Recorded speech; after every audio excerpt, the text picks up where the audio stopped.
Let's figure out volatility per month. If the volatility of Tesla is 2.74% per day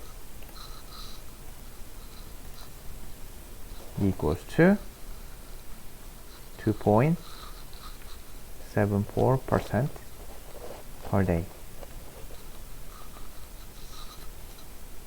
So now, how to figure out per year?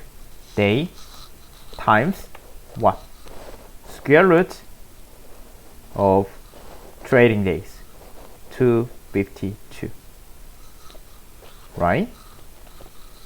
Enter. Alright. Looks okay. What about per month? Let's figure out how many trading days per month.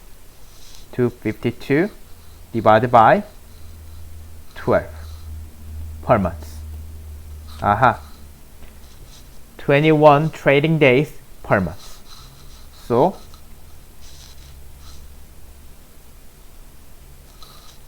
daily times square root of 21 days. Enter. You will get 12.56%.